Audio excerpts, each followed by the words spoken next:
बढ़िया शुद्ध निकलेगा। अभी प्रक्रिया में है। ले दे के आप लोग तो समझ ही रहे हैं कि बात आ रही है पितृपक्ष वाली, तो पितृपक्ष में निकालना होता तो अभी तक निकल गया होता। क्योंकि पितृपक्ष है तो कोई बहुत जल्दबाजी कोई नहीं कर रहा है, क्योंकि कुछ लोग हैं जिनकी संवेदना इस बाबत रहती है कि इन रीति नीतियों का भी पूरी तरह से पालन किया जाए। कितने अभी चिंतन की आवश्यकता इसलिए भी पड़ रही है कि दावेदार अधिक हैं या स्वाभाविक है कि 71 तो विधायक ही हो गए, 70 एक छोड़ दें सीएम साहब को, 71-70 विधायकों के लिए सिटिंग विधायकों के हिसाब से और फिर 19 और समय तो लगता है। सर बीजेपी ने एक पोस्ट डाला है जिसमें राहुल गांधी को डिस्क्राइब किया है तो मॉडर्न इज रावण और बोला है एंटी धर्म। सोच का दिवालियापन है। बीजेपी के पास कुछ मुद्दे नहीं रह गए लगता है। उनसे शुद्ध विचार और खुले विचार का व्यक्ति मैंने बहुत कम देखा है राहुल जी से, जो भी समय उनके साथ बिताने का लगा है।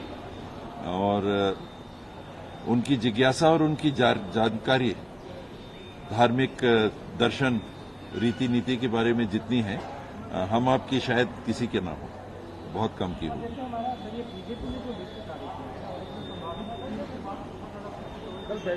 संभावित सूची तो कांग्रेस की भी निकली हुई। कल दिल्ली में बैठक भी करना पड़ा सर, केंद्रीय नेतृत्व ने तलब किया था। सरकार भी लगे कि संभाल नहीं पा रहे।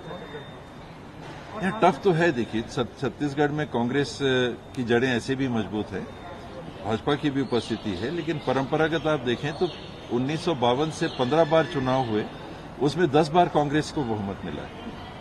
तो स्पष्ट है कि कांग्रेस की जड़ें यहां तुलनात्मक ज्यादा मजबूत हैं और अभी काम जो सरकार ने किया है उससे कांग्रेस के पक्ष में वातावरण बहुत बेहतर बना हुआ है।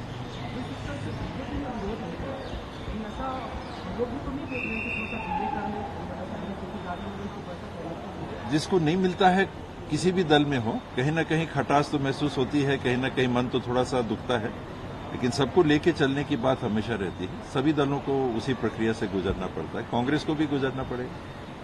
सर दिल का 6 मंजिला अस्पताल भी बनने वाला है। 6 दिल का 6 मंजिला अस्पताल भी बनने वाला है। हाँ, इंटीग्रेटेड हॉस्पिटल एक 700 बिस्तर का है, वो अलग बन रहा है। और मुख्यमंत्री जी ने एडवांस कार्डियक इंस्टीट्यूट में भी अलग से बिल्डिंग की घोषणा कर दी है, वो भी बनेगा। और कैंसर का अलग से बन रहा है, वो 7 मंजिला भी है, वो अलग से काम चल रहा है। सर ये पीएनसी मामला लगातार बढ़ता जा रहा है सर, आज एक आक्रोश रैली निकालने वाले थे आप। करवाया जा रहा है लोगों से। मुख्यमंत्री जी ने जब स्पष्ट तौर पे कह दिया कि किसी को भी किसी के संदर्भ में कोई जानकारी है तो आप प्रस्तुत कर दें। टीएस बाबा का कोई रिश्तेदार है, उसको ले लिया गया, उसकी आप आंसर शीट निकाल लीजिए, देख लीजिए उसको नंबर सही मिले हैं गलत मिले हैं और जांच हो जाएगा। इसमें हाईकोर्ट में भी मामला गया और मैंने जहां तक सुना कि ननकीराम जी के पिटीशन के संदर्भ में हाईकोर्ट ने कहा कि आप ऐसे कैसे आरोप लगा दे रहे हैं कि कोई किसी का रिश्तेदार है, आप जानकारी तो दीजिए कौन किसका रिश्तेदार है। क्योंकि सोनवानी जी ने शायद कहा है इनमें से मेरे कोई रिश्तेदार नहीं। दूर की रिश्तेदारी तो किसी की भी किसी से हो जाएगी।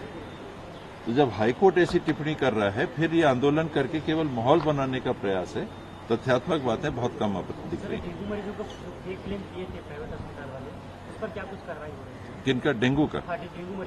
डेंगू का जिनका लेजर टेस्ट के बिना डिक्लेयर किया है उनको भुगतान करने में विचार करना पड़ेगा, दिक्कत जा सकती है। हो गई दस्तखत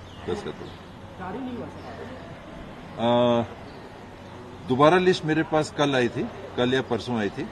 उसमें 2 संशोधन थे जो मेरी जानकारी में मैंने किए थे, क्रमांक शायद 50 और 67। मैंने फिर फाइल भेज दी, निकल जाएगा। नमस्कार, मैं हूं मानक गुप्ता। अगर आपको हमारा ये वीडियो पसंद आया हो तो इसे लाइक और शेयर जरूर करें और हां, हमें सब्सक्राइब और फॉलो करना ना भूलें ताकि आप देश और दुनिया की कोई खबर मिस ना करें। तो जुड़े रहिए हमारे साथ और देखते रहिए न्यूज़ 24।